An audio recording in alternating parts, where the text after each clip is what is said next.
Comencemos entonces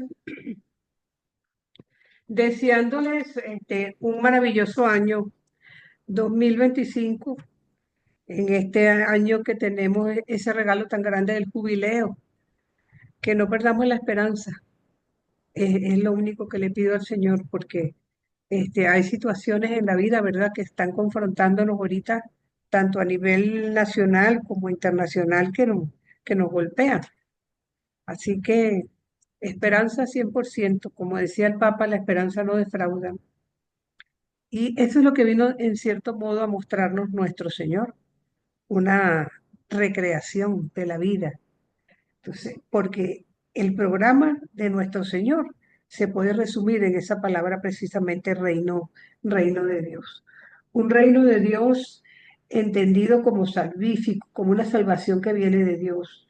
Un reino de Dios que tiene también características mesiánicas, porque abarca una liberación no tanto político-religiosa, sino diríamos que una liberación de tipo espiritual, llevada a cabo por un Mesías davídico, profético y sacerdotal.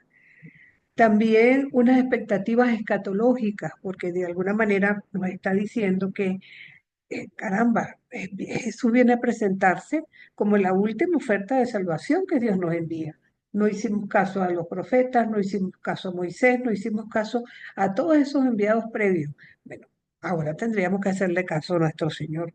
Y sobre todo, también el reino de Dios a veces se interpretó con características apocalípticas, algo así como un cambio radical y violento que vendría de parte de Dios.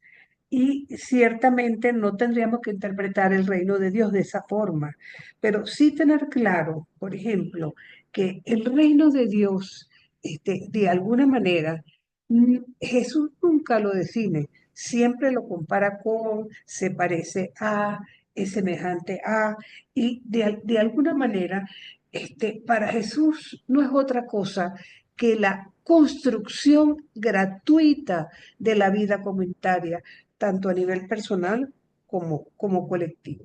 Y de alguna manera es el regalo de la filiación divina, porque Jesús con su venida nos hace hermanos suyos, hijos adoptivos de Dios, como dice la carta a los romanos, y de alguna manera nos invita a la fraternidad entre todos los seres humanos. Entonces, porque en el Evangelio siempre vamos a encontrar ese triángulo, ¿no?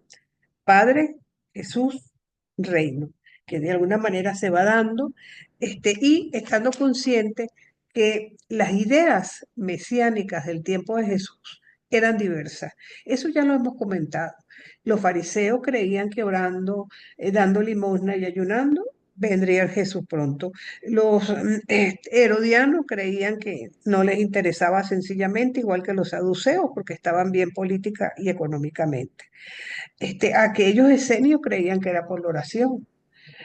Los violentos también creían los celotes que era por la vía de la violencia como iban a conseguir que ese reino de Dios llegara a nuestros corazones. Lo cierto es que esa expresión aparece 67 veces en los evangelios. Ustedes pueden ver en, en lo que les pongo ahí en pantalla precisamente, esa definición en el Evangelio de Marcos aparece 13 veces reino de Dios, 27 veces en el Evangelio de Mateo. Hay 12 textos que son propios de Lucas, ¿verdad? Y 10 que son comunes a Mateo y Lucas. Entonces, vamos a observar que en esas 62 veces Jesús predica un reino escatológico, pero está mostrando también una esperanza histórica con la convicción de que el reino es algo real, es histórico, se va gestando en el corazón de los seres humanos. Por tanto, es también una esperanza popular, porque es precisamente a nivel popular que va surgiendo esa esperanza de que el reino pudiera constituirse en una realidad. Pero también es una experiencia activa, porque de alguna manera se va dando como una dialéctica, ¿verdad?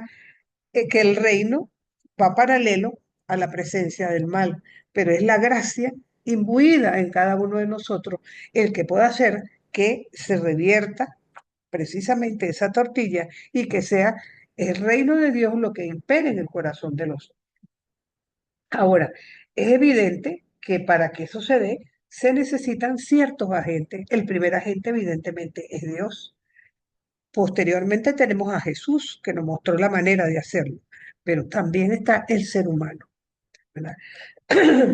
Porque el ser humano recibe el reino como don, pero también al mismo tiempo es una exigencia de conversión y fe que convierte al que recibe ese don en discípulo.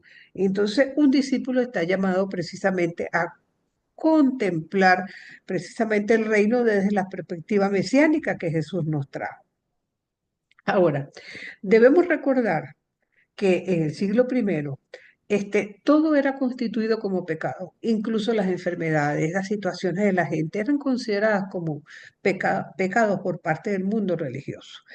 Pero desde el cristianismo, el pecado no es tanto una ofensa a Dios, sino como todo aquello que vaya en contra del reino de Dios. Y si va en contra del reino, va en contra de Dios y va en contra del prójimo.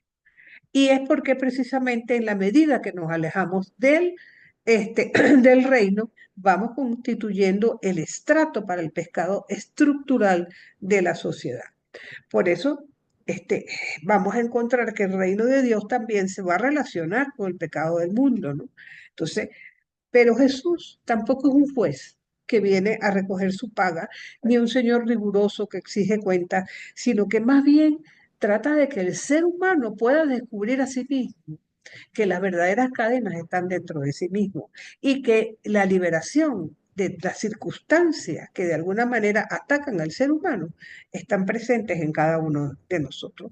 Fíjense que así lo comprendió Saqueo, porque en cierto modo convertirse es aceptar a Jesús de una manera total y confiadamente. Entonces, ¿qué es lo primero que hace Jesús cuando trata de mostrarnos lo que es el reino? Bueno, nada más ni nada menos.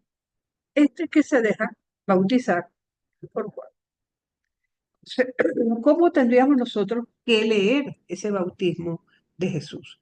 Que para la mayor parte de los exégetas es el acontecimiento develador de lo que era el camino que Dios había pautado para Jesús precisamente. Y de hecho, con el bautismo se inaugura el reino. Por eso es importante presentarlo aquí, que de paso seguidamente van las tentaciones. ¿Por qué nosotros decimos, verdad, que es un acontecimiento histórico? Porque Jesús fue un niño normal, un niño que fue creciendo en sabiduría, que fue creciendo en conocimientos, que fue comprendiendo lo que era verdaderamente ser hombre y abrirse al otro. Lo más curioso e inaudito muchas veces para el creyente es que Jesús, que no tenía pecado, se pusiera en la cola de los pecadores para dejarse bautizar por Juan Bautista, precisamente el Mesías y Salvador del mundo. Entonces, pero entre los hechos históricos más seguros de la vida de Jesús está precisamente su bautismo. Con esto, de alguna manera, Jesús no solo enlaza con el despertar religioso de su época, sino también con todos esos movimientos penitenciales que de alguna manera estaban haciendo un llamado al pueblo para que cambiaran de rumbo, tal como hacían los antiguos profetas. Entonces, fíjense que el mensaje de Juan va por esa vía. El juicio está cerca, la condena y salvación no tienen por qué ajustarse de ninguna manera a las líneas ideológicas del pensamiento judío del siglo primero. Entonces, y que muchas veces el bautismo lo estudiamos en referencias más a Juan Bautista que el propio Jesús. Pero lo cierto es, ¿verdad?, que en el bautismo hay un acontecimiento cristológico que está clarísimo. Todo da la impresión, cuando leemos los evangelios, que el discurso de Juan Bautista causó una grata impresión en nuestro Señor. Es más, podría interpretarse como una experiencia develadora y orientadora del destino de su vida, porque al dejarse bautizar, Jesús en cierto modo está aceptando la responsabilidad del pecado de su pueblo. Entonces, pero además de eso, recordemos que Jesús no solamente fue bautizado, Jesús fue ungido como Mesías, como el Cristo, el que asume su misión y en adelante, aun cuando no lo entienda del todo. Pero es también un acontecimiento teológico, porque hay un sentido teotrinitario en el bautismo de Jesús y una adopción particular de Dios. Fíjense que las palabras que vienen desde lo alto, se aclara la oscuridad del cielo, y es que cada vez que Dios actúa, de alguna manera los cielos se abren, como dice el relato del bautismo. Este es mi hijo muy amado. Entonces, de alguna manera, cada evangelista va presentándolo a su manera. Marcos presenta el relato más escueto. Parece que estas palabras suceden cuando Jesús sale del agua. Mateo presenta una resistencia de parte de Juan Bautista a bautizar a Jesús. En cambio, Lucas dice que las palabras se dan cuando Jesús entra en oración. Entonces, lo que es interesante es el hecho de saber que ese Mesías anunciado por los profetas se presenta en una forma sencilla, anónima, contra toda creencia judía que estaba ante lo espectacular. Y eso en cierto modo es lo que nos dice Romanos 6, cuando Pablo nos dice, el bautismo es morir con Cristo para resucitar con Cristo. Esto es lo hermoso de este acontecimiento que viene a ser la puerta de entrada a lo que Jesús nos va a traer acerca del Rey. Claro, posteriormente sabemos que Jesús va al desierto y que es sometido a, a tentaciones por parte de Satán, ¿verdad?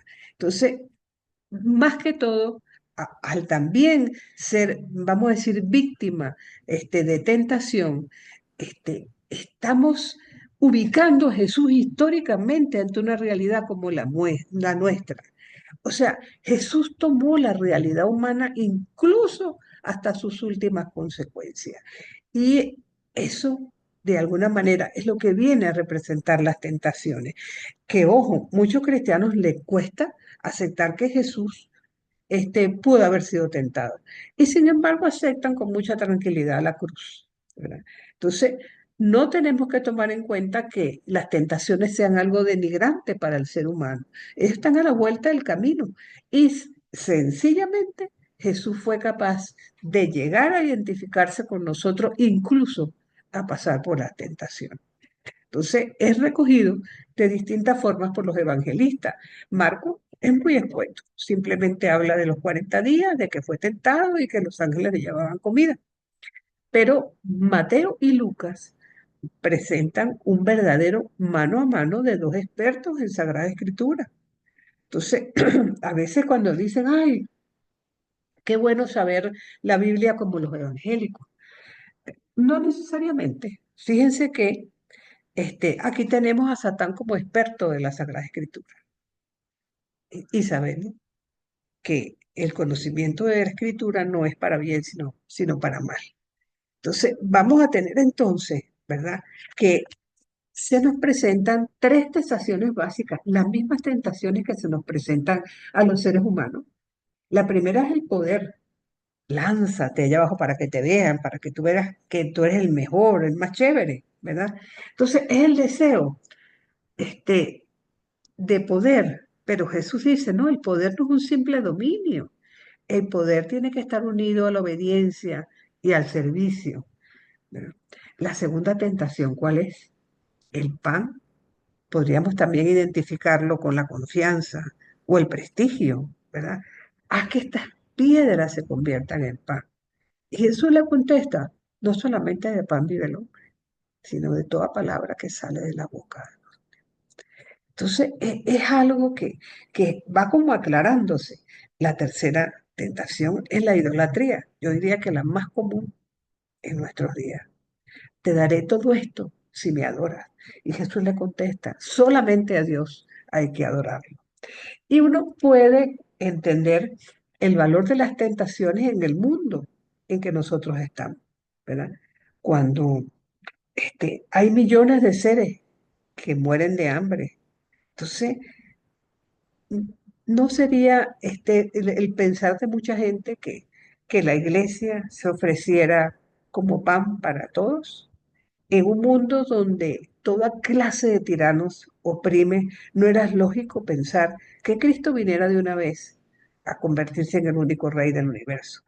O que sencillamente ante un mundo en que hay tantas personas incapaces de llegar a la verdad, no haría falta a lo mejor unos milagritos para que entonces todo el mundo fuera capaz de convencerse de que el reino de Dios es una realidad que está inherente a la condición humana siempre que seamos capaces de asumirla en su totalidad. Entonces, de alguna manera, el texto de Filipenses 2, que nos recuerda cómo Dios se bajó de su condición divina para hacerse uno más entre nosotros, excepto en el pecado, y que sin embargo fue capaz de llevar ese amor a las últimas consecuencias. Y Jesús asume la condición de esclavo en una sociedad egoísta. La del siglo primero no es diferente a la nuestra. Y por eso vamos a encontrarnos a un Jesús que ante la realidad de su época empieza a denunciar lo que es opuesto al reino. Un Jesús que viendo cómo se había absolutizado la ley de 10 mandamientos, salen 613 preceptos de estricto cumplimiento. Y eso dice, no, solamente 2 mandamientos son los importantes. Amar a Dios sobre todas las cosas y amar al prójimo como a nosotros mismos en un momento en que la ley se había convertido en algo esclavizante para el pueblo, en su mayoría incapaz de cumplir tantos preceptos que se le pedían. Y por eso les dice Jesús, oigan, ¿qué es más importante de la ley? ¿La letra o el espíritu? No es la letra, es el espíritu con el que está concebida. Por eso, más de una vez, a ustedes se les dijo, pero yo les digo, Moisés les afirmó, pero yo digo que entonces, eso de no absolutizar la ley, ¿verdad? Y miren, habría que ver aquí un pequeño examen de conciencia también para cada uno de nosotros, porque a veces como cristianos, como católicos, también absolutamos la ley. Si vamos a misa todos los domingos, cumplimos todos los preceptos, entonces podría ser que nos creamos unos fariseos católicos que creemos que por cumplir la ley, como se nos está pautado en el catecismo y como nuestra iglesia la ha marcado, entonces nosotros ya estamos salvos de anticipado y no tenemos ninguna necesidad de conversión. Ojo, que no nos vaya a pasar eso. También este, Jesús entiende la ley como una dinámica de amor y por eso también va la crítica hacia el templo, porque definitivamente empieza a comprender que el templo lo han convertido en una verdadera cueva de ladrones, en un verdadero mercado, ¿verdad? Y entonces ya él dice en el diálogo con la samaritana en Juan 4, ¿cuál es el verdadero templo? ¿Templo de Jerusalén o el de Garicín? El templo, el Espíritu, Jesús es el verdadero templo, ¿verdad? Un templo que no está hecho por manos humanas y que sin embargo fue capaz de humanizarse. Para el judío, el templo era el lugar de culto, era el lugar de oración, de la presencia de Dios, pero ojo, sobre todo de unidad nacional, ¿verdad? En este caso concreto, ¿verdad? Entonces tenemos, ¿verdad? Que su crítica no es tanto hacia el templo, sino hacia la praxis de la que ha sido hecha y objeto el templo. Una praxis que ha dejado de lado el acento de la persona humana y un templo que con el proceder de quienes lo, lo asumían, dejaban una imagen muy triste de lo que es la verdadera imagen de Dios. Entonces, podemos nosotros comprender, ¿verdad? Que si Dios es el antimal, y sabemos que es así, el reino de Dios llega en la medida que asumimos el camino para construir. Y para los evangelistas, ¿verdad? La mejor manera en que Jesús nos trajo la representación de ese reino fue a través de los milagros. Y ese es el tema que quiero yo tratar con ustedes el día de hoy. Sin olvidar que para Jesús en las bienaventuranzas se nos ha dado, vamos a decir, que el verdadero testamento de Jesús. Si nosotros queremos proceder como Jesús quiso que lo hiciéramos, si queremos hacer el reino en nuestra sociedad, tenemos sencillamente que ser capaz también de asumir las bienaventuranzas como en nuestro acontecer matutino, vespertino, nocturno, en el acontecer de cada día nuestro. Ahora, ¿qué son los milagros? Generalmente nosotros llamamos milagros, ¿verdad? Que nosotros le pidamos algo a Dios y que Dios nos complazca. Y digo, ay, tan bueno que es Dios que le pedí tal cosa y me la concedió. Pero recuerdo que Tony de Melo decía que el verdadero milagro estaba en que Dios nos pidiera una cosa a nosotros y que nosotros fuéramos capaces de sentirla y de realizarla. Entonces, este, los milagros siempre han sido concebidos como una mediación religiosa, pero fíjense, ojo, generalmente es más fácil creer en milagros en la medida en que tú eres menos intelectual. La gente de pueblo es más amiga de creer en milagros que los intelectuales. ¿Por qué razón?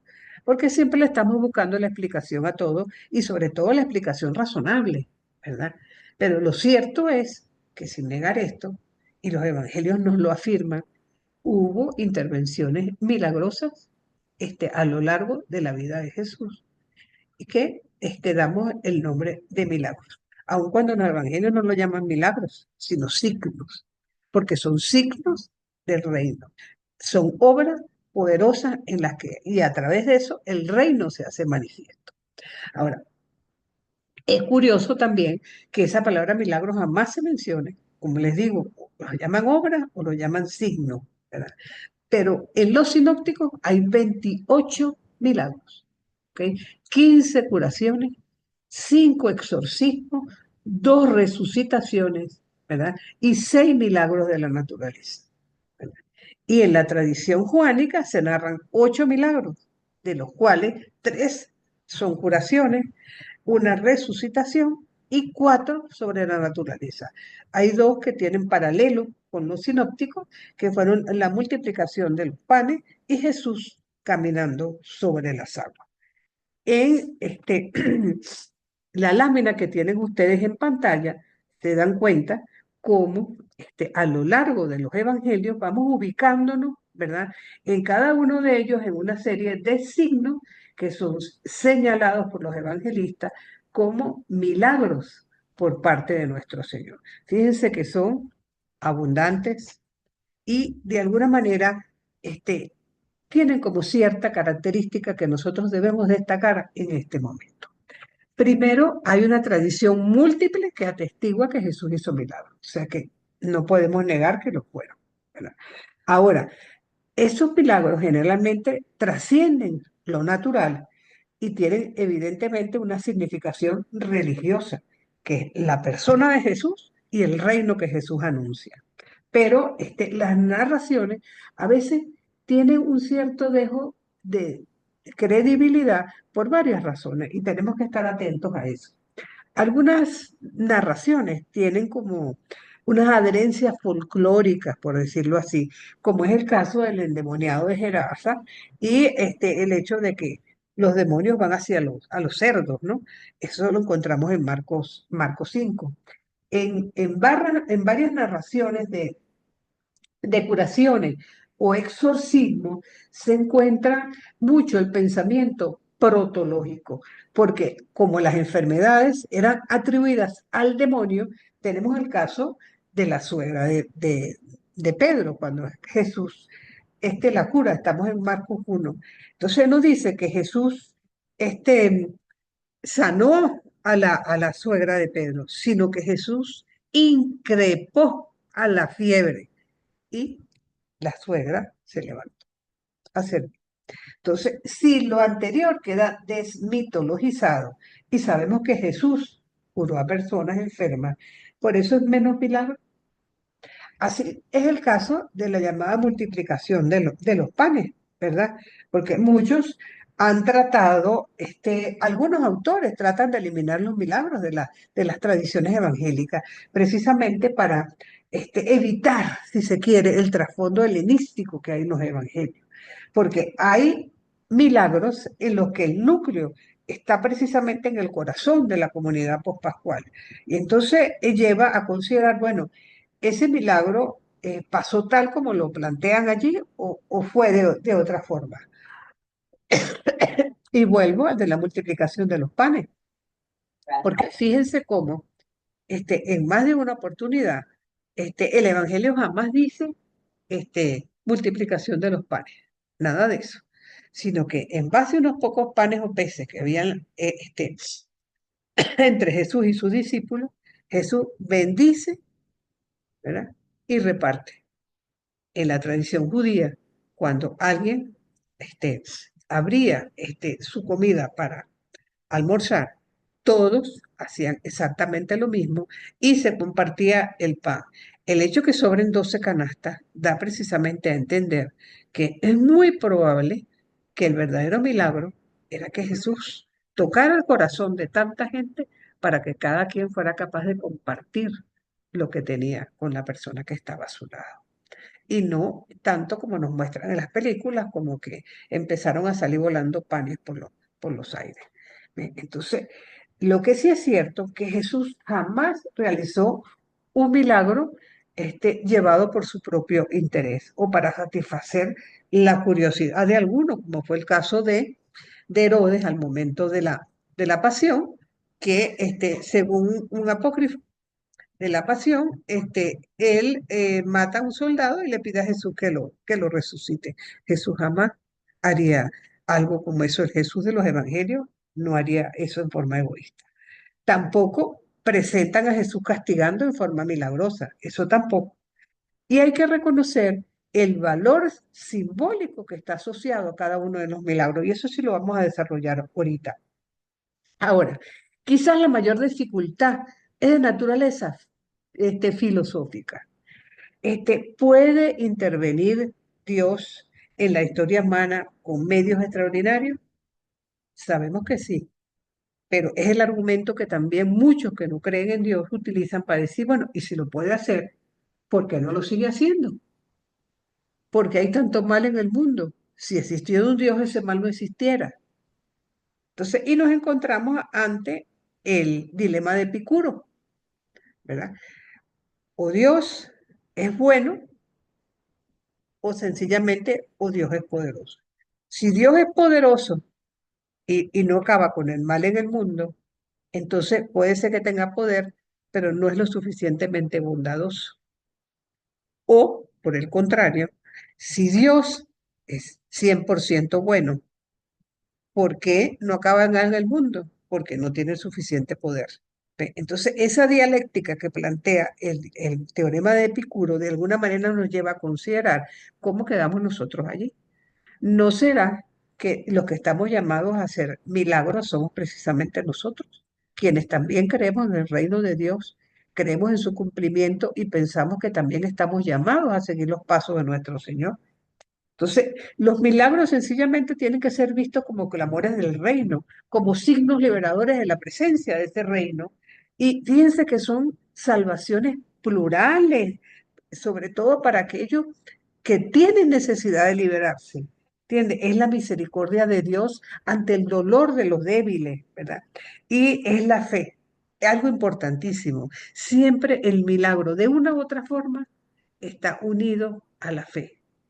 Casi siempre Jesús al curar a una persona no le dice, vete, vete, que ya estás sano, no, le dice, tu fe te ha salvado.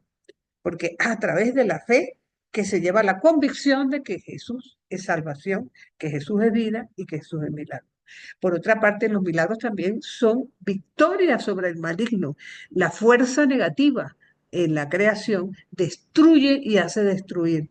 Por eso Jesús transforma toda esa visión demonológica al afirmar que esas fuerzas, por más fuertes que sean, no son más fuertes que Jesús, ni son más fuertes que, podrán ser más fuertes que el ser humano, pero nosotros también estamos de la mano de Dios. Tenemos que estar prestos a vencer esas tentaciones. Entonces, a Jesús lo interpreta todo desde Dios y sus enemigos sencillamente lo ven como del demonio. Sabemos que sus enemigos a través de los evangelios fueron capaces de verlo de esa forma. ¿Verdad? Entonces, tendríamos que decir además, ¿verdad? Que los milagros son signos mesiánicos, ¿verdad? Fíjense que en el caso concreto de Marcos, ¿verdad? Que es el primero, pareciera que los milagros provocan como incomprensión en la gente, malinterpretación de sus adversarios y evidentemente esto se convierte en una reacción mortífera que va a conducir a Jesús a Jerusalén para irremediablemente morir, ¿entiendes? De allí el sigilo, eso es el secreto mesiánico que Marcos trata de denunciar desde el comienzo del mismo. Pero al mismo tiempo los milagros muestran, ¿verdad?, la victoria sobre las fuerzas del mal, sobre todo espíritu inmundo. Fíjense que Mateo afirma cuando presenta a los beneficiarios que se postran ante Jesús atribuyéndole el título de Señor, porque están conscientes ante la grandeza de quien los ha salvado. Para Lucas es el Salvador, el Salvador del mundo, ¿verdad? Pero lo que es cierto es que con Jesús está el fin de lo que es el poder del mal sobre el ser humano. Y en ese camino profético que el Señor de alguna manera ha ido mostrando y donde evidentemente lo decisivo en esto del milagro es la fe, porque es un rasgo típico y característico precisamente de todo aquello que va a vincular el milagro con la fe, como dos, vamos a decir, dos situaciones completamente inseparables. Entonces, todos los relatos, ¿verdad? Suponen la fe y de alguna manera, de esa manera también la va como enfocando el evangelista en la medida que va narrando. Entonces, fíjense que también la fe que Jesús pide no es tanto una confianza en su persona, sino en Él como mediador de Dios y como proclamador del reino, para que vean que la fuerza del reino y del evangelio como buena noticia puede irrumpir en el corazón humano. Entonces, y como estamos diciendo que el carácter simbólico de cada uno de estos milagros es bueno también rescatarlos, entonces vamos a quedarnos un poco, ¿verdad?, con lo que es el valor simbólico de cada uno de ellos. Si quisiera, este, si puede alguno leer el proceso de Gerasa, que está en Marcos 5, ¿verdad? A ver si podemos rápidamente ir descubriendo esos valores simbólicos que nos está regalando el Evangelio con cada uno de estos milagros. Profe, Adelante, feliz año, profe, yo puedo leer. adelante, Virginia, adelante. Dios te bendiga, mi niña. Leo Ajá. el capítulo 5 hasta qué versículo. Va a estar, mi amor, eso creo que es hasta el 20, algo, espera, 25, 20, 23. Ya, o sea, leo todo. Ok, ya, ahí Ajá. va. Después llegaron al otro lado del mar, a la región de los Gerasenos. Apenas saltó de la barca, vino a su encuentro de entre los sepulcros un hombre con espíritu inmundo, que moraba entre los sepulcros. Nadie podía ya tenerle atado, ni siquiera con cadenas, pues muchas veces le habían maniatado con grillos y cadenas, pero él había roto las cadenas y destrozado los grillos de suerte que nadie podía dominarlo. Y siempre, noche y día, andaba entre los sepulcros y por los montes, dando gritos e hiriéndose con piedras. Al ver de lejos a Jesús, corrió, se postró ante él y gritó con fuerte voz: ¿Qué tengo yo contigo, Jesús, Hijo de Dios Altísimo? Te conjuro por Dios que no me atormentes. Es que él le había dicho: Espíritu inmundo, sal de este hombre. Jesús le preguntó: ¿Cómo te llamas? Él le contestó: Me llamo Legión, porque somos muchos. Y le suplicaba con insistencia que no los echara fuera de la región. Había allí una gran piara de puercos que pacían al pie del monte. Ellos le suplicaron, envíanos a los puercos para que entremos en ellos. Jesús se lo permitió. Entonces los espíritus inmundos salieron y entraron en los puercos, y la piara, unos 2000, se arrojó al mar de lo alto del cantil y se fueron ahogando en el mar. Los porqueros huyeron y lo contaron en el pueblo y por las aldeas. La gente salió entonces a ver qué había ocurrido. Cuando llegaron donde Jesús y vieron al endemoniado, al que había tenido la legión, sentado, vestido y en su sano juicio, se llenaron de temor.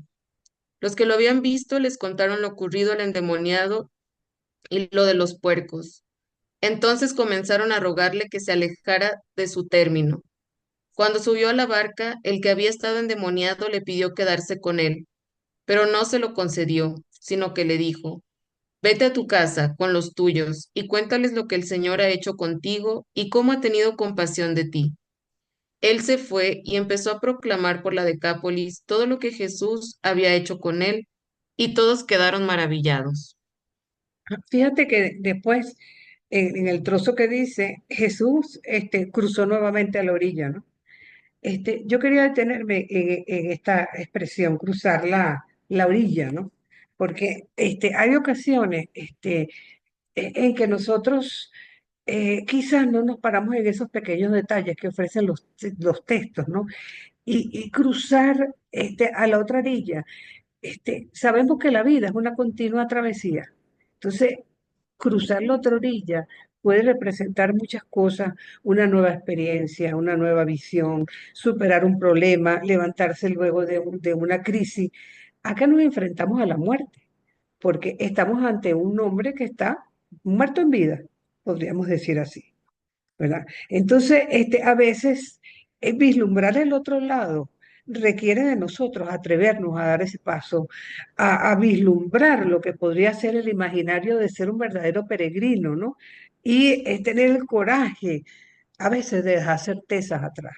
Entonces, en este caso del proceso, fíjense que es un hombre que siempre estuvo enfermo, pero de alguna manera era tan terrible su mal que él se golpeaba a sí mismo, se hacía daño con mucha violencia a su propia persona.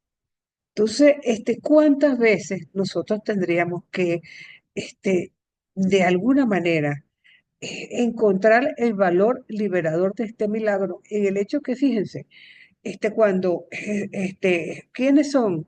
Somos legión. ¿Quiénes eran las legiones romanas? Sabemos que el pueblo de Israel está bajo el sometimiento del Imperio Romano y para ellos quienes representaban todas las fuerzas destructivas del mal está precisamente representada en el pueblo romano. Entonces, hablar de los romanos como una simbología refiriéndose a los cerdos, recordemos que de paso los cerdos eran unos animales que no eran repudiados por los judíos porque lo consideraban impuro. Entonces, podemos imaginarnos, ¿verdad?, cómo la sociedad en general necesita liberarse de todos esos esquemas esclavistas que existen, de toda esa violencia política. De alguna manera, este es un texto que clama por la superación este, y ruptura de cualquier imperio que quiera subyugar al otro. Entonces, viéndolo de esta manera, el milagro adquiere como una riqueza inimaginable. Tenemos además, ¿verdad?, en este mismo capítulo, el texto de la hemorroísa. La hemorroísa, ¿verdad?, la encontramos en el mismo capítulo 5, lo que es a partir del versículo 25, ¿verdad? Pero si quieres, tú que estás leyendo, Virginia, léelos desde el 21, porque a veces como que es difícil separar este milagro del otro. Ok. Jesús pasó de nuevo en la barca a la otra orilla, y se aglomeró junto a él mucha gente. Él estaba a la orilla del mar. Llegó entonces uno de los jefes de la sinagoga, llamado Jairo, que al verle cayó a sus pies y le suplicaba con insistencia, mi hija está a punto de morir. Ven, impón tus manos sobre ella para que se salve y viva. Jesús se fue con él. Le seguía un gran gentío que lo oprimía. Había una mujer que padecía flujo de sangre desde hacía 12 años y que había sufrido mucho con numerosos médicos. Había gastado todos sus bienes sin encontrar alivio. Al contrario, había ido a peor. Sabedora de lo que se decía de Jesús, se acercó por detrás entre la gente y tocó su manto. Y es que pensaba, si logro tocar aunque solo sea sus vestidos, me salvaré. Inmediatamente se le detuvo la hemorragia y sintió en su cuerpo que quedaba sana del mal. Al instante Jesús, dándose cuenta de la fuerza que había salido de él, se volvió entre la gente y preguntó, ¿quién me ha tocado los vestidos? Sus discípulos le contestaron, ¿estás viendo que la gente te oprime y preguntas, ¿quién me ha tocado? Pero él miraba a su alrededor para descubrir a la que lo había hecho. Entonces la mujer, viendo lo que le había sucedido, se acercó atemorizada y temblorosa. Se postró ante él y le contó toda la verdad. Él le dijo, hija, tu fe te ha salvado. Vete en paz y queda curada de tu enfermedad. ¿Continuó? Este, no, pues dejémoslo hasta ahí. Ah, Ustedes sabían que esta es la única hija de Jesús en los evangelios. Es la única persona en los evangelios que Jesús la llama hija. Es un dato curioso y bien interesante. Pero más allá de eso, aquí tenemos dos episodios de fe. Tenemos a un tal Jairo, jefe de la sinagoga, que tiene tanta fe en Jesús que es jefe de la sinagoga. Y la sinagoga está opuesta a Jesús. Recordemos que lo critica, porque Jesús critica el legalismo. ¿Qué dirían los compañeros de la sinagoga de Jairo cuando lo ven yendo hacia Jesús? Cuando está completamente en contra de lo que el mundo judío le hace pensar y sentir. Y sin embargo, ¿qué es lo que no hace un padre o una madre por un hijo en estas circunstancias? El caso es que Jairo tiene la fe y la fuerza para llegar donde Jesús y pedirle que salve a su hijita que está muy malita, ¿verdad? Pero hay una mujer que también tiene fe y dice, si yo le toco aunque sea el manto, voy a curarme. O sea, es la convicción. Nosotros tenemos la convicción de esa mujer cuando nos dirigimos a Dios. Y fíjense lo terrible que era. A un hombre no se le podía tocar el manto. El manto era la única y la más perfecta posición de una persona. Y de un hombre más. Las mujeres no se podían acercar a los hombres y tocarlos, porque no se sabía si tenían la menstruación y estaban impuras. Esta es una mujer que tiene que ser conocida, porque es impura y todo el mundo sabía que lo era. Y si es impura, para el mundo judío es pecadora.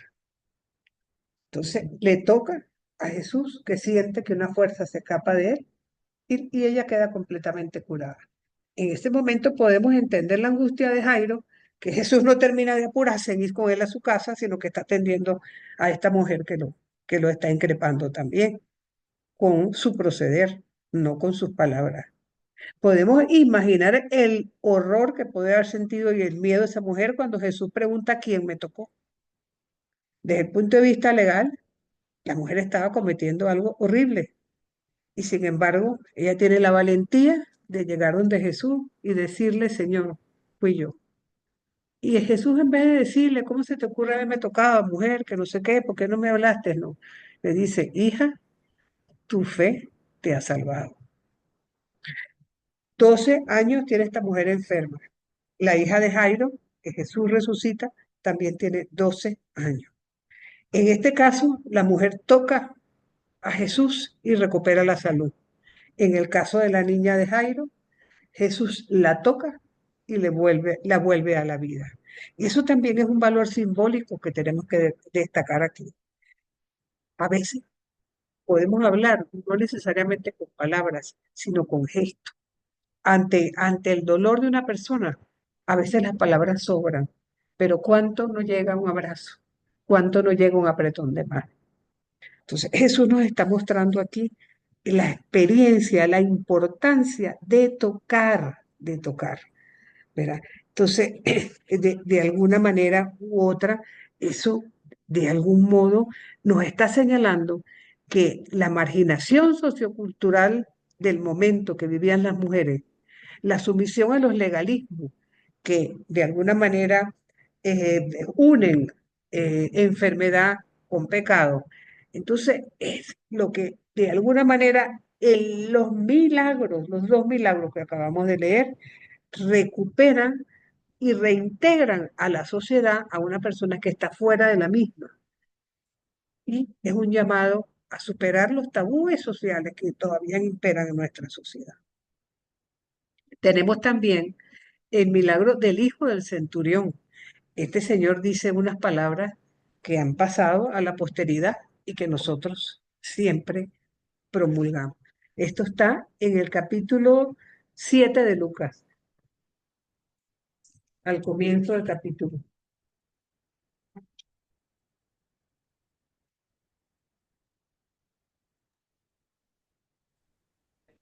La ayudo para que, Adelante. para, sí, 7 de Lucas. Ajá, Eh, Curación del siervo de un centurión. hasta el 10. Una vez concluidas todas estas palabras al pueblo, entró en Cafarnaúm. Se encontraba enfermo y a punto de morir un siervo de un centurión, muy querido de éste. Habiendo oído hablar de Jesús, le envió unos ancianos de los judíos para rogarle que viniera y salvara a su siervo. Estos, llegando ante Jesús, le suplicaban insistentemente diciendo, merece que se lo concedas, porque ama a nuestro pueblo y él mismo nos ha edificado la sinagoga. Iba Jesús con ellos, estando ya no lejos de la casa, envió al el centurión a unos amigos a decirle, Señor, no te molestes, porque no soy digno de que entres bajo mi techo. Por eso ni siquiera me consideré digno de salir a tu encuentro. Mándalo de palabra y quede sano mi criado, porque también yo, que soy un subalterno, tengo soldados a mis órdenes. Y digo a este, vete y va, y a otro, ven y viene, y a mi siervo, haz esto y lo hace. Al oír esto, Jesús quedó admirado de él, y volviéndose, dijo a la muchedumbre que le seguía, les digo que ni en Israel he encontrado una fe tan grande. Cuando los enviados volvieron a la casa, hallaron al siervo sano.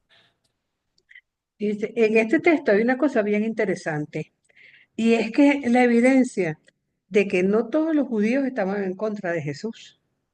Aquí hay unos judíos de cierta importancia dentro del pueblo que de paso están intercediendo por un pagano. Entonces, eso es un texto también que se sale del esquema de lo que normalmente leemos en los evangelios. ¿Ok? Entonces, este centurión, precisamente por ser pagano, ha sufrido discriminación religiosa. Se ve que dentro de la sociedad judía, a los romanos los aguantan, pero no los quieren. Entonces, de algún modo que estos judíos hayan tomado esa iniciativa de decir es un hombre bueno, nos ha construido sinagoga, se ha portado bien con nosotros, diga como también la importancia de interceder ante el otro y ser capaces, por ende, de superar cualquier discriminación de la índole que sea. Entonces, vamos también a encontrar en Marcos 2 a un paralítico que aparte de paralítico es pecador. Vamos a ver. ¿Qué dice Marcos 2? En los primeros versículos hasta el versículo 12, del 1 al 12.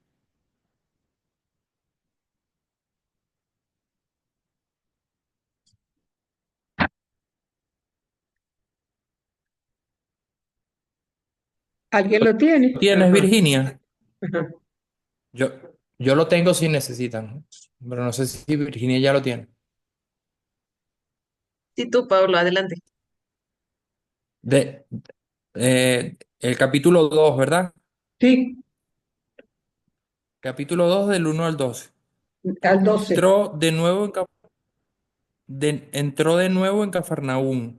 Al poco tiempo había corrido la voz de que estaba en casa. Se agolparon tantos, siquiera ante la policía, y él anunciaba la palabra. Y le vienen a traer a un paralítico entre cuatro. Al no poder a causa de la multitud, abrieron el techo encima y a través de la abertura que hicieron, descolgaron la camilla donde yacía el paralítico. Viendo Jesús la fe de ellos, dice al paralítico: Hijo, tus pecados te son perdonados. Estaban allí sentados algunos escribas que pensaban en sus corazones: ¿por qué te habla así? Está blasfemando. ¿Quién puede perdonar pecados sino Dios solo? Pero al instante, conociendo Jesús en su espíritu lo que ellos pensaban en su interior, les dice: ¿qué están pensando así en sus corazones? ¿Qué es más fácil? Decir al paralítico: tus pecados te son perdonados. Decir: levántate, toma tu camilla y anda. Pues para que sepan que el Hijo del Hombre tiene en la tierra poder de perdonar pecados, dice al paralítico: a ti te digo, levántate, toma tu camilla y vete a tu casa. Se levantó y al instante, tomando la camilla, salió a la vista de todos, de modo que quedaban todos asombrados y glorificaban a Dios, diciendo: jamás vimos cosa parecida. Ajá. Fíjense que en este milagro, ¿qué es lo que nosotros vemos dentro del imaginario judío? Una alienación religiosa, ¿ok? Todo el que estaba enfermo, por la razón que sea, era considerado pecador. ¿Cuál fue el pecado que cometió? Incluso llegan a afirmar, eso lo vemos en Juan 9 con el ciego de nacimiento, ¿quién pecó? ¿Él o sus padres? Porque hay como la mentalidad de que pecado y enfermedad van de la mano por esto de la ley de la retribución, que en más de una oportunidad Jesús trata pues de deslastrar esa realidad como algo completamente falso, porque es una marginación de alguna manera internalizada, ya te doy la palabra, Marianeri, de meterle a la gente en la cabeza: tú estás enfermo, tú eres pecador; tú estás enfermo, tú eres pecador. ¿Entiendes? Entonces hacen que la persona se sienta culpable de situaciones que no tiene por qué ser culpable y sin embargo son presentadas de esa forma. Entonces, el que una persona sea capaz de liberarse de esa visión: yo estoy enferma porque me tocó, estoy enferma porque por ser humano algún día voy a enfermarme y morir, pero yo no significa que yo sea pecadora. ¿Ves? Entonces, eso es algo bien liberador con respecto a este milagro. Adelante, Marianela. Sí, bueno, yo lo que quería decir que esto me trae un poco a colación lo que leí en estos días sobre una interferencia de la Conferencia Episcopal Española. Hace como una exhortación por el tema del movimiento de la renovación carismática y cómo han manejado el tema de transmitir los pecados o de los pecados generacionales. Eh, Me parece interesante el que lo pueda leer, que creo que viene desde allí, ¿no? Viene desde esta visión que tenían el pueblo judío de que los pecados se heredaban. Algo así, no sé Sí, si sí, tiene tal algún cual. conocimiento o si cree que venga de allí. Ujú. Sí, recuerda que en el Deuteronomio se decía con mucha claridad que Dios bendecía para siempre, pero que maldecía hasta la cuarta generación. ¿Entiendes? Entonces, esa era la visión del pueblo y siempre se pensaba que una persona que tenía la bendición de Dios llegaba a una gran ancianidad, tenía muchos hijos, mucha riqueza, le iba bien en la vida. Ok, y recordemos también que es un momento en que no se pensaba en la existencia de una vida después de esta, sino que sencillamente se pensaba que todo el que moría, fuera bueno o malo, iba para el Sheol. Entonces, no separar la enfermedad del pecado era algo prácticamente como una concepción normal de la mayoría de la gente. Y sería bueno que ese artículo del que estás hablando, pases el link para que entonces todos tus compañeros y yo podamos entonces acceder a su lectura. Adelante, Pablito. Bueno, profe, yo pensé que él iba a abordar algo que uno lo escucha mucho en la calle, que, eh, no sé, por ejemplo, un hijo se enferma, es- Dios te está cobrando el daño que tú hiciste a tal o cual persona a través de lo que más te duele, que es tu hijo. Entonces, bueno, digamos, no hay una correlación. ¿ok? Y es lo que usted dice, usted se enferma porque se enferma, y punto, porque le Sí, toca, ¿no? Pero no hay una correlación, no hay un castigo, no, el castigo, ¿no? Eso no tiene nada que ver. ¿no? Y la gente lo dice así, Digamos, eso es lo que quería hiciste algo comentar. malo, lo vas a pagar con tus hijos. La gente lo dice con mucha No, sí, sí, frecuencia. sí, o sea, Sí, lo no, vas a- y Dios te va a cobrar con tus hijos. sí, ¿No? y nosotros Entonces no es como que creemos, una amenaza. nosotros no creemos en un Dios castigador, sino en un Dios misericordioso, en un Exacto. Dios extraordinariamente bueno, más de lo que nos merecemos, evidentemente. Sí, bueno, miren, lo de los panes repartidos ya lo hemos leído más de una oportunidad. Evidentemente tiene que ver con las necesidades materiales, ¿no? Y cómo también el egoísmo de posesión ha llevado a que no todos tengan pan. Entonces, es un llamado a la solidaridad misericordiosa, como dice la lámina, y evidentemente no olvidemos que el 65.000 personas en el mundo tienen el 95% de la riqueza. Entonces, a veces no sé si es que la riqueza no hay o que está mal distribuida, pero está mal distribuida por quienes las tienen en las manos y no la quieren soltar. También se nos regala otro milagro que tiene que ver con la naturaleza, la tempestad calmada. Este está en Marcos 4 a partir del versículo 35. Si alguien lo puede leer.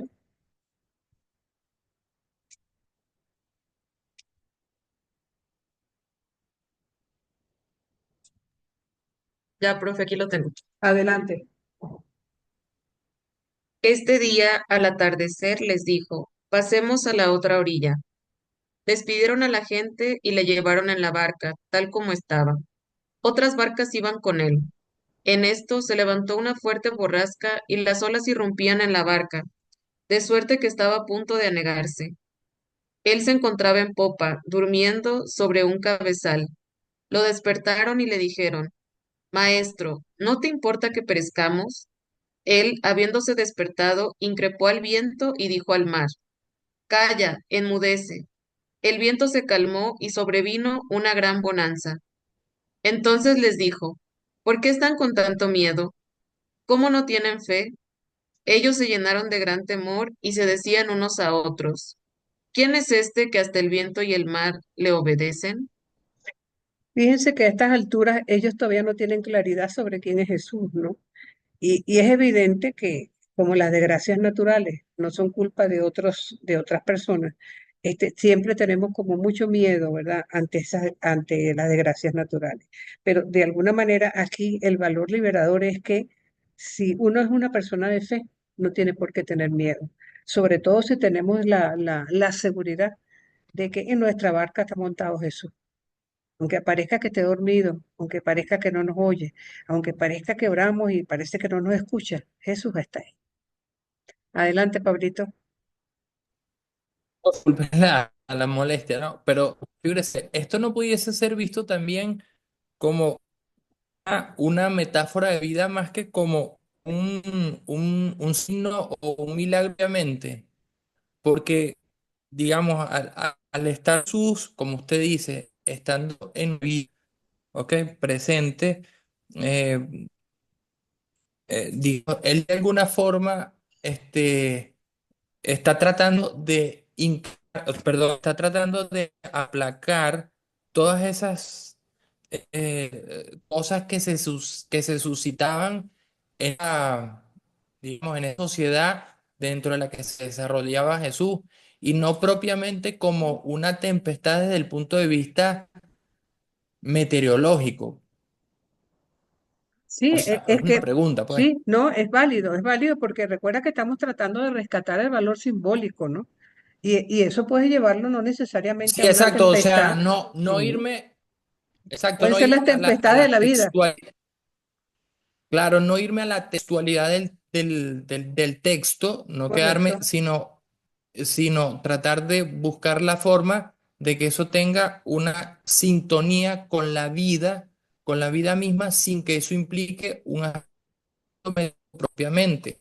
Entonces, claro, si tal Dios cual. Sí, y sí, tú las estás, o tormentas de sea, la vida y van por esa vía. y él está allí porque él está, además está recostado, o sea, él en ningún momento Más bien él, oye, se pone como, digamos, de alguna forma hasta triste, pues así lo siento yo. Se pone triste y dice, bueno, y ustedes carecen de fe, no entienden lo que está pasando acá. Y entonces es como, más bien es un llamado de atención, más que un llamado a la calma meteorológica, pues. Claro, así es O tal sea, cual. así lo veo yo más desde el punto de vista teológico o cristológico que desde un punto de vista de la Recuerden que escritura propiamente. recuerden que cuando vemos el valor simbólico de algo, podemos sacar más de un símbolo, ¿no? Y podemos sacar más de una relación. Me parece que Daniel quería decir algo también. Adelante, Daniel. No, yo nada más quería añadir que, claro, es el valor simbólico y lo que dice Pablo es correcto, pero acordarte que la palabra está viva y que nosotros en el momento que la estemos leyendo, el momento que la estemos interpretando, puede tener un significado y mucho después puede tener otro significado, pero siempre queda el mensaje del Señor en eso. No sé si por lo menos es lo que yo veo especialmente aquí. Bueno, ¿cómo se llama? Es válido también lo que tú expresas, claro que sí. Pero fíjense, quedaría un milagro por ver en esta página, pero eso ya lo hemos visto varias veces. Y aparte de que en ¿cómo se llama? En el módulo, cuando ustedes vean este tema, van a encontrar la explicación de ese milagro, que tiene mucho que ver con un encuentro entre dos mundos, un hombre y una mujer, un judío y una extranjera. O sea, de alguna manera ambos se encuentran en un terreno y en un territorio que no es de suyo. Se ve la xenofobia hacia el extranjero, la exclusión hacia la mujer en sociedades piramidales, ¿verdad? Y cómo, de alguna manera, el respetar la diferencia entre las personas hace que pueda haber un acercamiento cuando aparentemente no hay cabida para ello. Fíjense que en este caso concreto es la palabra de una mujer quien hace el milagro y es precisamente la única persona en el Evangelio, y es específicamente una mujer, quien le gana a Jesús en una discusión teológica. Bueno, vamos a leerlo. Eso está en el 7:24 al 30, para no dejarlo sin tocar.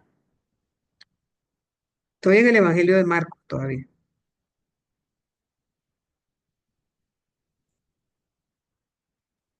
Ya, profe, aquí lo tengo. Adelante, Virginia. Ahí va. Jesús partió de allí y se fue a la región de Tiro. Entró en una casa, y aunque no quería que la gente lo supiese, no logró pasar inadvertido.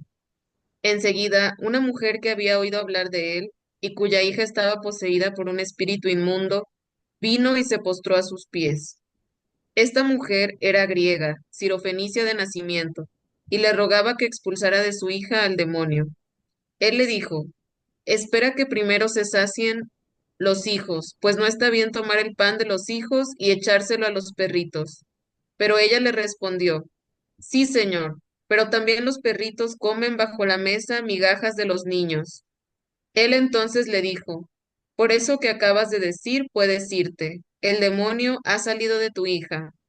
Volvió a su casa y encontró que la niña estaba echada en la cama y que el demonio se había ido. ¿Sí? Fíjense, para entender este milagro a cabalidad, habría que conocer un poquito el griego, ¿no?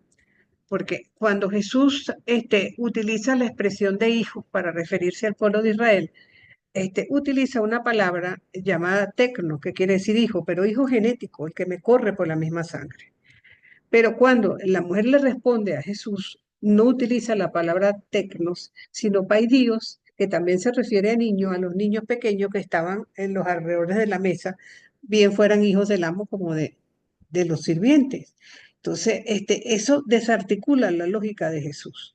Y es interesante porque este texto hace como una especie de bisagra, porque antes, en el capítulo sexto, vamos a encontrar la primera multiplicación de los panes donde sobran 12 canastos. Cada vez que vemos el 12, hay una referencia clara al pueblo de Israel. En cambio, luego del relato de la sirofenicia, vamos a encontrar una segunda multiplicación de panes donde sobran son 7 canastos. cada vez que se hace la acotación al 7, es una apertura a la universalidad. O sea que esto, de alguna manera, Marcos nos está señalando la lucidez con la que Jesús asume que la salvación, que en principio era para el pueblo judío, ¿verdad? También se abre a toda la humanidad, de alguna manera con la inclusión de los paganos y de los que no son precisamente judíos. Es algo extraordinariamente hermoso, ¿no? Visto desde ese punto de vista. Ahora, yo voy a tocar con ustedes un texto ahora que no es un milagro, pero que guarda el esquema del trabajo que yo les mando a hacer para como examen final o trabajo final. ¿Ok? Yo les mando a escoger un texto y que ustedes puedan evocar desde el punto de vista histórico, desde el punto de vista literario y desde el punto de vista teológico. ¿Ok?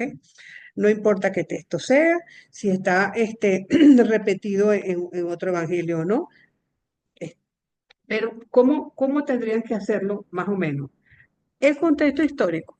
Si estamos hablando de la mujer adúltera, estamos en Juan 8. Estamos hablando de que estamos ante el Imperio Romano, que el Imperio Romano forma parte de la región de Israel, de la provincia romana de Siria, eso es desde el año 67, cuando Marco Antonio llegó y destruyó todo lo que fue la ciudad, destruyó el templo completamente. Estamos en un momento de aparentemente pax romana, como se le dice, donde evidentemente todo gira en torno al templo desde el punto de vista religioso, todo tiene que ver en la economía, ¿verdad? Con lo que son el cuidado de los animales, casi todo tiene que ver con el templo, tiene que ver un poco con la actividad económica de la región, desde el punto de vista social. Vemos que la mayoría de la población es pobre, hay unos cuantos terratenientes y unas cuantas personas que están bien situadas, gran cantidad de enfermos. Sabemos que cuando Jesús nos lanza su predicación hay muchísima gente que actúan como ovejas sin pastor. Entonces, es un poco el esquema de lo que es el contexto histórico, pero claro, sobre todo del contexto histórico del texto que ustedes van a trabajar, porque de repente a algunos les va a tocar destacar X punto, mientras que a otros les va a tocar destacar otro. Como aquí vamos a hablar de una mujer, entonces si vamos a anotar el contexto histórico, cómo era la situación de la mujer en el siglo I. Sabíamos que era marginada, que no participaba en la vida religiosa, cómo de alguna manera eran consideradas, si se quiere, como apéndices del marido, en segundo plano como si fueran menores de edad,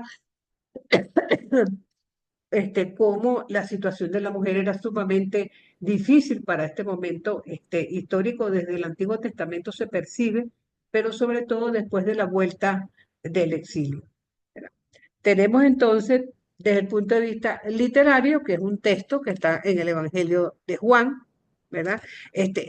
¿Cuándo se escribe el Evangelio de Juan? A finales del siglo I, en un momento que hay persecución hacia las comunidades cristianas.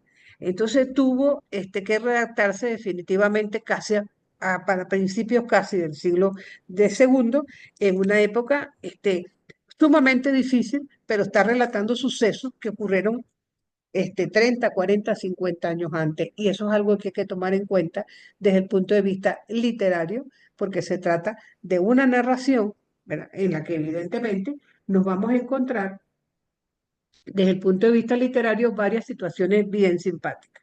Una de las cosas que uno tiene que destacar desde lo literario es la presencia de los verbos. Si los verbos son de movimiento, por ejemplo, aquí inclinó, escribió, se levantó, son verbos de movimiento, ¿verdad? Hay veces que son verbos sensoriales, miró, tocó. Entonces estamos hablando, ¿verdad?, de una diferenciación en las acciones verbales, porque eso va a definir también la interpretación del texto. ¿Qué expresiones se repiten? Mujer, por ejemplo, 3 veces. Adulterio, dos de ellas hablan de sorprender. Sorprender quiere decir que la mujer fue agarrada en el acto. Jesús se le menciona 6 veces. Nadie, 2 veces. Entonces, fíjense que son cosas aparentemente tontas, pero cuando uno lee estos textos, les pasa a veces un poco por encima. Me gustaría que leyeran el texto. Eso está en el Evangelio de Juan, ¿verdad? En el capítulo 8, ¿verdad? ¿Quién lo tiene?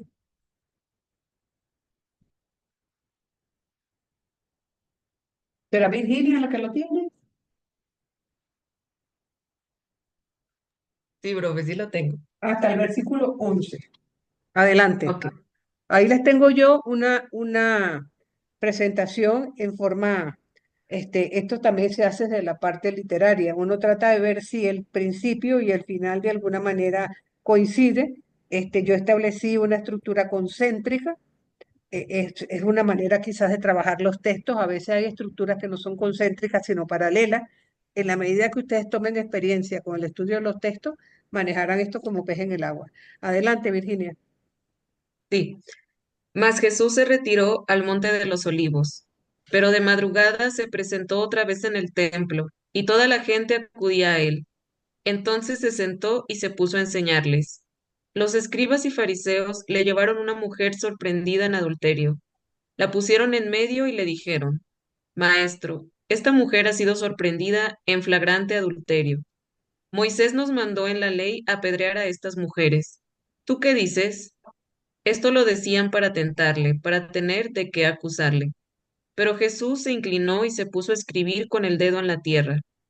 Pero al insistir ellos en su pregunta, se incorporó y les dijo, Aquel de ustedes que esté sin pecado, que le arroje la primera piedra. E inclinándose de nuevo, siguió escribiendo en la tierra. Ellos, al oír estas palabras, se fueron retirando uno tras otro, comenzando por los más viejos. Jesús se quedó solo con la mujer, que seguía en medio. Jesús se incorporó y le preguntó, Mujer, ¿dónde están? ¿Nadie te ha condenado? Ella respondió, Nadie, Señor. Jesús replicó, Tampoco yo te condeno. Vete y no vuelvas a pecar. Amén. Fíjense que este es un texto bastante corto, pero con mucha profundidad. Una cosa que tienen que tomar ustedes en cuenta cuando estudien un texto es en qué parte del Evangelio se encuentra. Porque generalmente en la primera parte del Evangelio no se habla de la cruz. Eso, en la primera parte Jesús pareciera que sencillamente está buscando la presencia del reino, está invitando a todos a esa conversión, está haciendo un llamado a toda la humanidad para que se congregue en función del reino, ¿verdad? Entonces, eso es lo primero. Si estamos hablando de un texto que está en Juan 8, está en la primera parte del Evangelio, porque la ruptura se da es a partir del capítulo 12, donde empieza el camino de la pasión. Entonces, ese es el contexto amplio, donde está ubicado el texto. Pero hay un contexto cercano. El contexto cercano es qué es lo que va antes de ese texto y qué es lo que va después. Entonces, ¿qué es lo que va antes? Bueno, hay una discusión acerca del origen de Jesús. Entonces, precisamente esa discusión es interrumpida por el relato de la mujer adúltera y posteriormente se da la aclaratoria por parte de Jesús de que Él es precisamente la luz del mundo. Entonces, en este interín, ¿verdad? Él se define como Cristo, Juan lo ubica como Jesús, y entonces el contexto cercano del relato, en el fondo tiene que ver con la autoridad que tiene Jesús, y por eso habla como lo hace. Entonces, eso lo pueden ir practicando cuando escojan un texto. Escojan un texto corto para que sea más fácil manejarlo. Cuando nosotros vamos a estudiar el contexto teológico, desarrollamos un esquema de tal forma en que vamos ubicando los personajes. ¿Quiénes están allí? Los letrados y fariseos. Única vez en los evangelios que los presentan juntos. La autoridad de Jesús como centro de la polémica y la mujer adúltera que la pobrecita ni habla. Entonces, conjuntamente con esto tenemos una serie de oyentes que están allí presentes, pero que no tienen ninguna actuación directa. Entonces, nosotros para responder al contexto teológico tenemos que empezar a preguntarnos, ¿cómo actúan los acusadores frente a la mujer? ¿Cómo actúan frente a Jesús? ¿Es que esperan juicio o sentencia? Sabemos que sí, Jesús dice, sí, apedréenla, porque así dice Moisés. Todo ese talante. Adelante, ¿quién? Sí. Ajá, siempre Jesús ha sido visto como un hombre muy misericordioso. Si actúa de esa forma, entonces seguramente van a decir, caramba, no es tan misericordioso porque no se compadeció de la mujer. Y si por el contrario defiende a la mujer, se va a enfrentar con la ley directamente y van a tener motivos para acusarlo. Entonces vamos a tratar de ir deslastrando el texto de a poquito.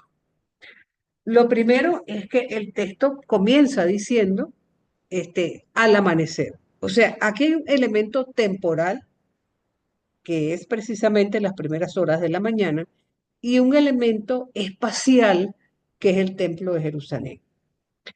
Cuando se hace alusión, sobre todo en el Evangelio de Juan, al amanecer, se está haciendo también alusión a la resurrección. Por eso es que esta expresión amanecer tiene un rico contenido teológico, porque de alguna manera todas las sombras que vienen de la oscuridad, todo lo que viene a representar la noche, queda opacado con la luz que Cristo trae.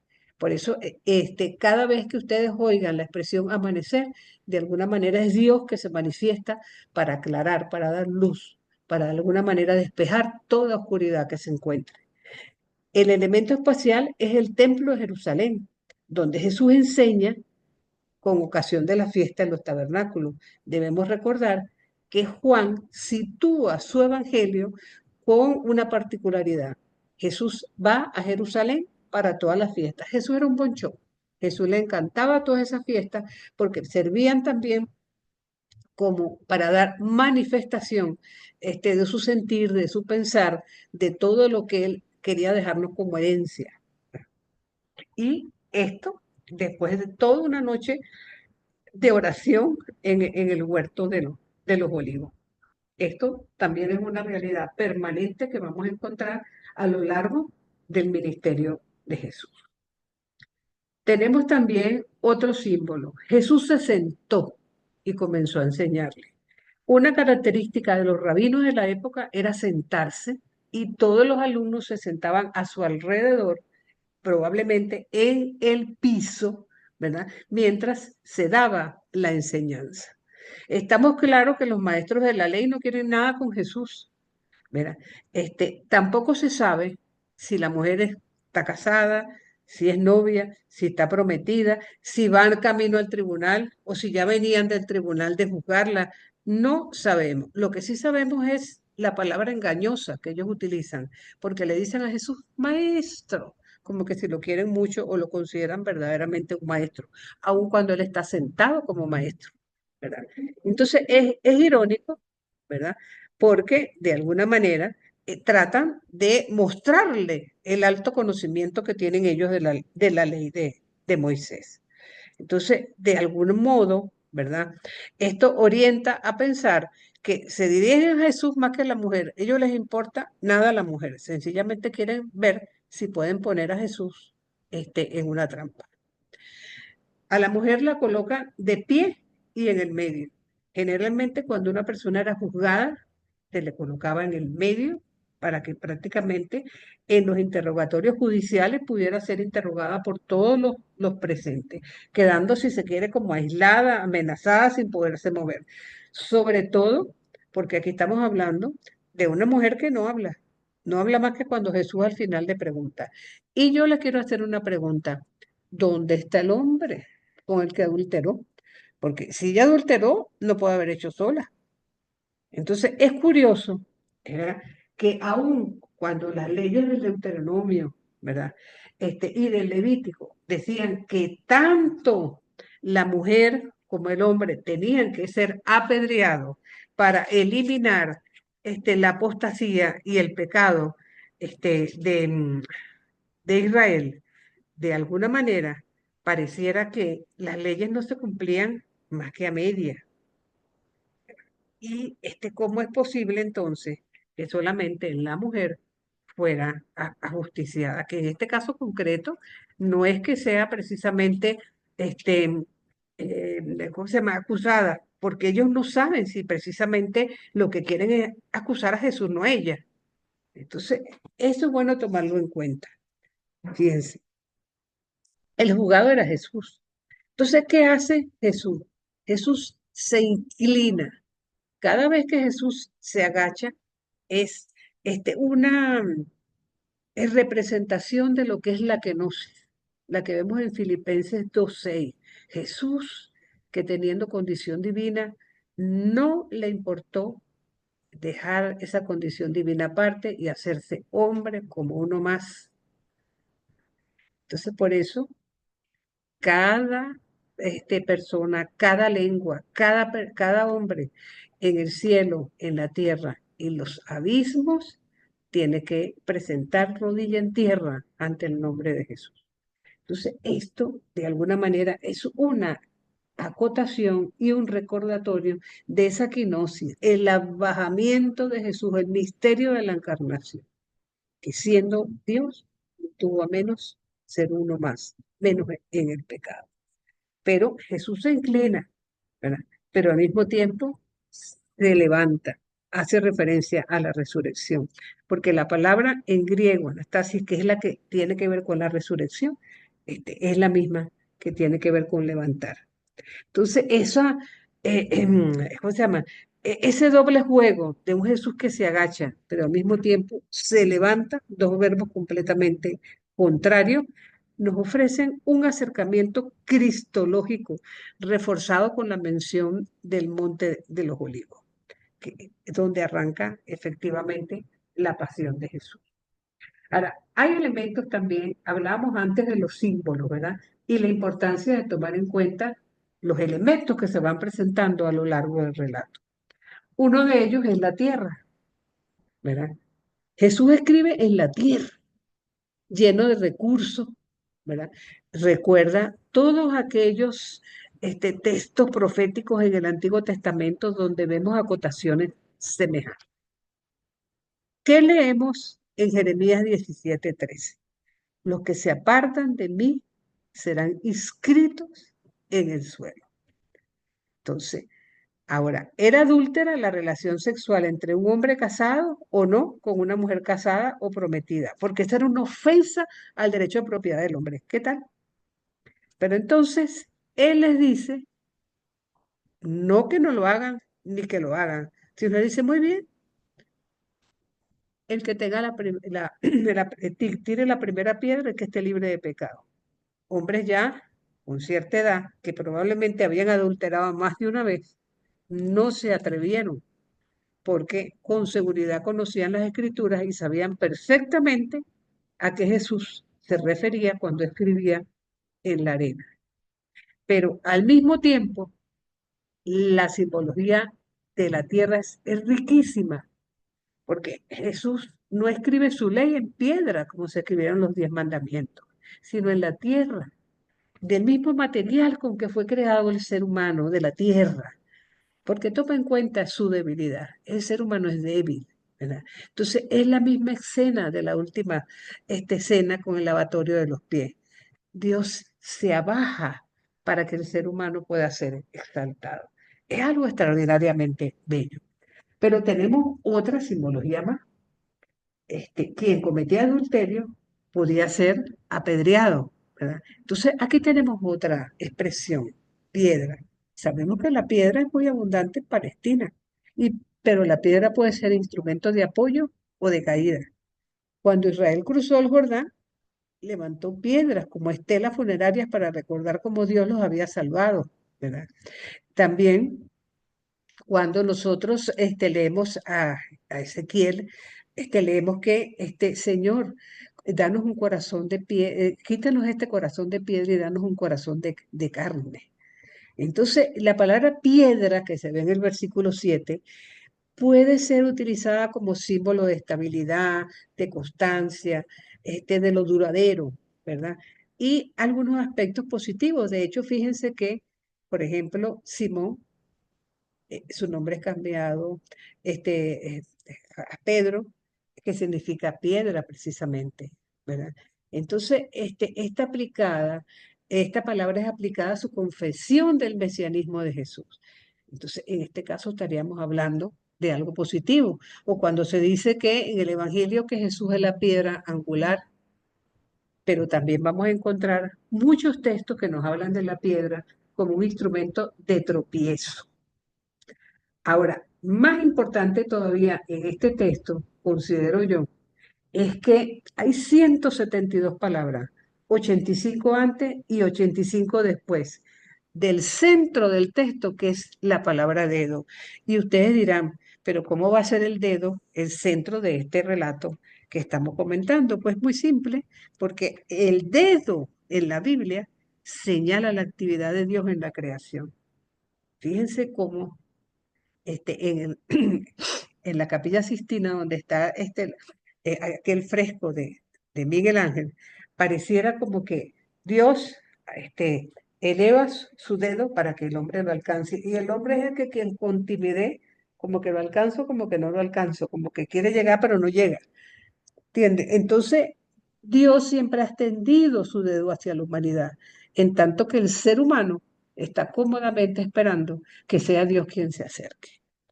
Vamos a ver cómo a lo largo de algunos textos bíblicos encontramos la alusión a dedo. En Éxodo 31, ¿verdad? Se dice que fue precisamente los 10 mandamientos escritos en piedra con el dedo de Dios. O en Isaías, cuando nos dicen que la amarás a Yahvé y te responderá, aquí estoy, si apartas de ti todo yugo y no apuntas con el dedo y no hablas de maldad. Por eso que dicen que a veces que no es bueno apuntar con el dedo a los demás, porque a lo mejor ese dedo se vuelve contra uno, ¿no? En el Salmo 8, cuando veo tus cielos, obra de tus dedos, la luna y las estrellas que tú has establecido, todos son alusiones a la creación. En Daniel 5 también aparecieron los dedos de una mano humana que comenzaron a escribir frente al candelabro en el palacio del rey. Entonces, el dedo de Dios indica su poder, el mismo poder que tiene Jesús para perdonar, para comunicarnos su espíritu y darnos el verdadero significado de lo que es reino. Entonces, ya no es una ley que está escrita en piedra, sino que está escrita en el corazón y en la conciencia de los seres humanos. Vamos a un punto más todavía de este texto y es la referencia al adulterio. Es cierto que el decálogo condena el adulterio, pero lo condena tanto para el hombre como para la mujer y de hecho pide la muerte de ambas personas. Entonces, otra vez nos preguntamos, ¿por qué aquí se juzga solamente a la mujer? Y aún más, ¿por qué a ella que es la sentenciada no se le da la oportunidad de defenderse y de justificar su acción? Ni siquiera se le pregunta ni se le toma en cuenta para nada, no vale nada. Pero volvamos a la expresión cometer adulterio. Moikeu, versículo 3. Cuando en griego se usa esta expresión en voz activa, ¿verdad? El único sujeto es el varón. O sea, es solamente el objeto, es la mujer casada. Pero si es en voz pasiva, resulta que el pobre hombre fue seducido por la mujer. Es dejarse seducir al adulterio. Entonces es la mujer la que está cometiendo adulterio. Entonces, esta expresión en el Nuevo Testamento y en los 70, ¿verdad? Hace referencia siempre a ambos sexos, incluso cuando el uso se hace en forma pasiva. Entonces, ¿qué tenemos con este texto? ¿Verdad? La escena cambia completa y bruscamente. Comienza con una doble acusación contra Jesús, contra la mujer, y ella, ¿qué es lo que hace calladita allí? Jesús sencillamente le dice, mujer, yo no te juzgo, yo no te condeno, solamente te pido que no lo vuelvas a hacer. Pero ahí les pongo otra pregunta. ¿Qué pasa si a la semana siguiente le vuelven a traer la misma mujer? ¿Qué haríamos nosotros? No tendríamos, pero mujer, yo no te dije la semana pasada que te portaras mejor, que no hicieras eso. Con toda seguridad, otra vez Jesús la vuelve a perdonar y le vuelve a decir, no lo hagas más, mi hijita, no lo hagas más. ¿Entiendes? Entonces, sabemos que los judíos no tenían autoridad para apedrear a nadie, pero sabemos también, como pasa en nuestros barrios, que una turba puede ser capaz de cualquier cosa si es mal incitada. Sabemos que Esteban murió de esa forma.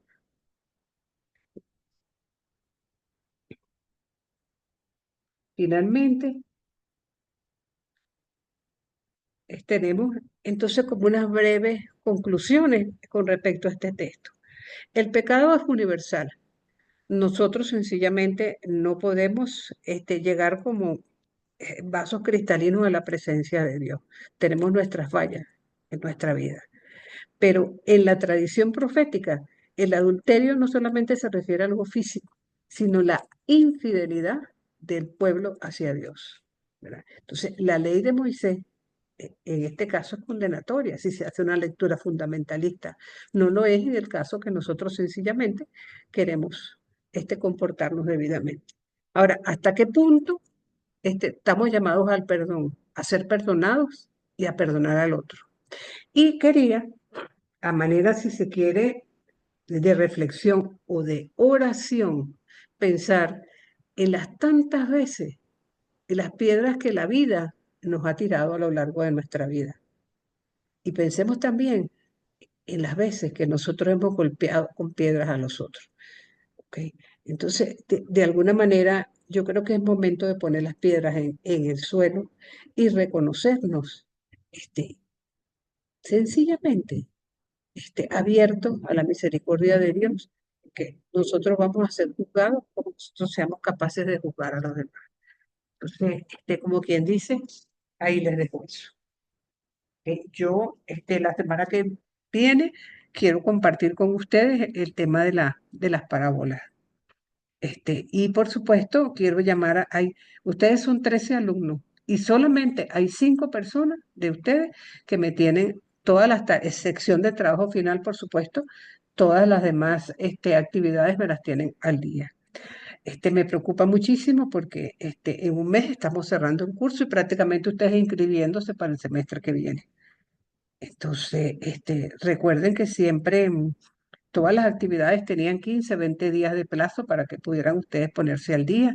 Empiecen ya, por favor, con el trabajo final.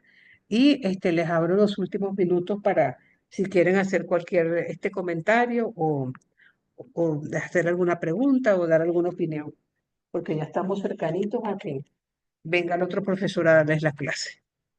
Adelante.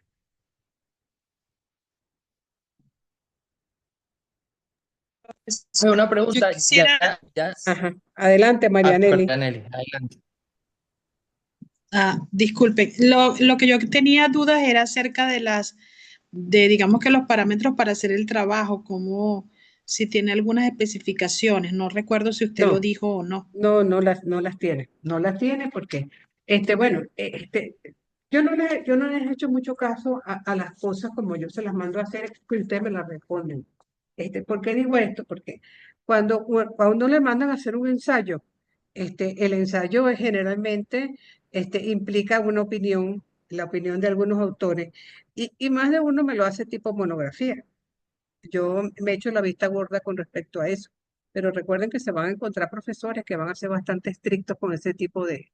No es lo mismo una monografía que un ensayo que un resumen. Entonces, tomen en cuenta eso y la importancia de acotar siempre la bibliografía, los textos que utilizan y sobre todo las citas bíblicas es muy importante. Entonces, tómenlo en consideración. Aparte de eso, mientras más corto, mejor, porque a veces cuando uno habla mucho, habla de más. Me parece que Pablo quería decir algo, ¿no? Sí, profe, lo único que le Ajá. iba a preguntar si ya está habilitado el que uno pueda cargar el ensayo final. Ya está O habilitado, no me todavía, acuerdo. porque decía hasta el 21 de enero. Ah, bueno, yo se los puedo abrir antes, yo se los puedo abrir Ok. antes si quieren, pero yo dije, bueno, recuerden que no hay más tareas, más que el ensayo final. Las 3 clases que nos quedan no son precisamente para que estén haciendo actividades ni foros ni nada, sino para que se pongan al día en lo que tienen pendiente y hagan el trabajo final.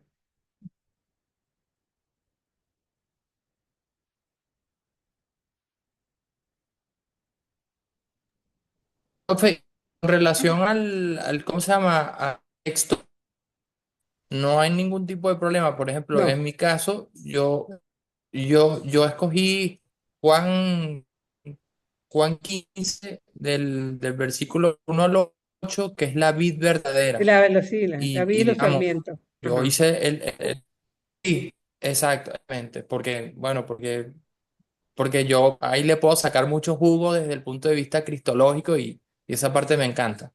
Exacto. Entonces, Y la importancia de eh, la vid desde el punto de vista bíblico y lo que representa para el viejo Israel también.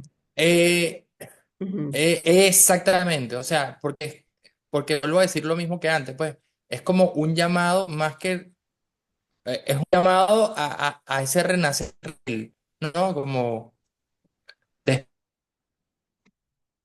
Correcto. y hay que reconocer quién es verdadero, dónde está el reino verdadero. Entonces, bueno, eso es una cita que a mí me encanta y por eso la tomé. Mire, y si escogen un texto que está en otro evangelio, no está de más que digan, bueno, también lo tiene fulano y se diferencia en esto o se parece en esto. O sea, eso es interesante también que lo acoten porque cada evangelista escribe para una comunidad diferente. Y eso entonces el enfoque a veces se ve en el modo de redactar.